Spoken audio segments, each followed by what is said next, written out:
Assalamualaikum warahmatullahi wabarakatuh. Halo semuanya, perkenalkan nama saya Nur Indah Safitri. Saya Aisyah Marpaung. Dan saya Jumriyah. Kami dari kelompok 4 yang akan membahas mengenai hambatan emosi dan sosial pada anak.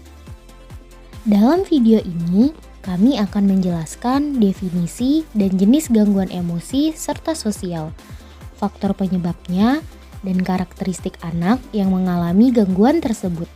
Selain itu, kami juga akan membahas dampaknya terhadap pembelajaran dan interaksi sosial, strategi pembelajaran yang dapat dilakukan, serta peran guru dan sekolah dalam menciptakan lingkungan yang mendukung perkembangan anak. Definisi hambatan emosi dan sosial. Hambatan emosi dan sosial adalah kondisi ketika anak mengalami kesulitan dalam mengendalikan perasaan sehingga mempengaruhi proses belajar dan hubungan sosial di sekolah. Jenis gangguan emosi dan sosial. Beberapa jenis gangguan emosi dan sosial antara lain attention deficit hyperactive disorder atau yang lebih kita kenal dengan ADHD, gangguan kecemasan, dan gangguan perilaku.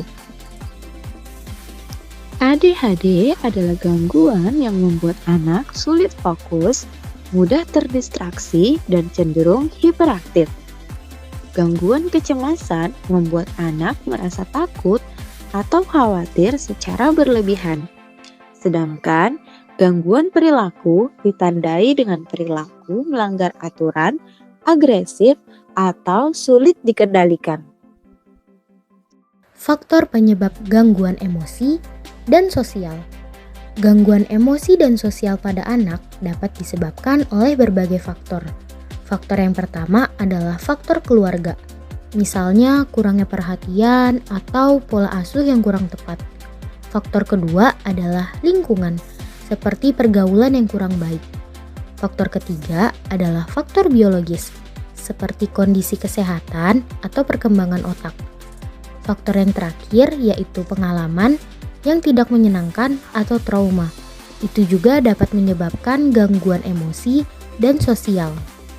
Karakteristik anak dengan gangguan emosi dan sosial. Anak dengan gangguan emosi dan sosial biasanya memiliki beberapa karakteristik, seperti mudah marah, sulit berkonsentrasi, cemas berlebihan, agresif, atau menarik diri dari lingkungan. Gangguan ini juga berdampak pada pembelajaran dan interaksi sosial.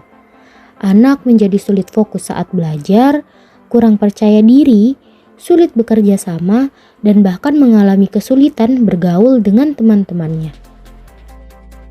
Strategi pembelajaran. Untuk membantu anak dengan gangguan emosi dan sosial, guru perlu menggunakan strategi pembelajaran yang tepat.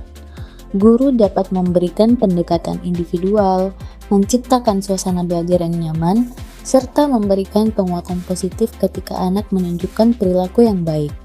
Guru juga harus sabar dan memahami kondisi setiap anak. Peran sekolah. Selain guru, sekolah juga memiliki peran penting dalam menciptakan lingkungan yang aman dan mendukung perkembangan emosi dan sosial anak. Sekolah dapat bekerja sama dengan orang tua agar perkembangan anak dapat dipantau dengan baik. Dengan adanya dukungan dari guru dan sekolah, anak dengan hambatan emosi dan sosial dapat berkembang dengan lebih baik. It's hard to sit still right now. I don't want to listen. It's okay to feel upset. Let's take a breath together. You don't have to come up front yet. We can try when you're ready. Everyone needs... Jordan, remember to stay in your seat so you don't miss the lesson. I'm trying! It's all right, one step at a time. Mason, hands to yourself, please. Let's talk about what's bothering you, okay? Contoh hambatan emosi dan sosial dapat kita lihat di dalam kelas. Misalnya, ada anak yang sulit fokus saat guru menjelaskan, sering berjalan ke sana kemari, atau mengganggu teman.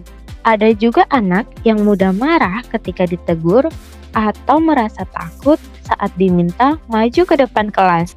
Selain itu, Ada anak yang lebih memilih diam dan tidak mau bergaul dengan teman. Kondisi seperti ini menunjukkan bahwa anak membutuhkan perhatian dan pendekatan yang tepat dari guru. You're doing great, Mateo. Just one step at a time. Okay, I'll try. He's making steady progress with his writing and speaking. Dalam menghadapi anak dengan hambatan emosi dan sosial, guru perlu bersikap sabar dan tidak mudah memarahi anak. Guru dapat memberikan perhatian khusus, memberikan motivasi, serta membantu anak agar merasa percaya diri. Guru juga perlu bekerja sama dengan orang tua untuk memahami kondisi anak dengan lebih baik. Dengan cara tersebut, anak akan merasa lebih nyaman dan mampu mengikuti pembelajaran dengan baik. Berdasarkan pembahasan yang telah dijelaskan, hambatan emosi dan sosial pada anak merupakan kondisi yang dapat memengaruhi proses pembelajaran serta interaksi sosial di lingkungan sekolah. Anak dengan hambatan ini membutuhkan perhatian, dukungan, dan pendekatan yang tepat agar dapat berkembang dengan baik. Oleh karena itu, guru dan sekolah memiliki peran penting dalam menciptakan lingkungan yang aman, nyaman, dan mendukung perkembangan emosi serta sosial anak. Dengan adanya kerjasama antara guru, sekolah, dan orang tua, anak dengan hambatan emosi dan sosial dapat berkembang secara lebih optimal. Demikian penjelasan dari kelompok kami mengenai hambatan emosi dan sosial pada anak.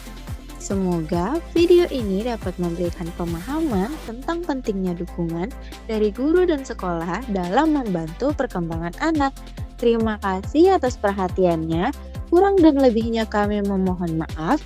Wabillahi taufiq wal hidayah. Wassalamualaikum warahmatullahi wabarakatuh.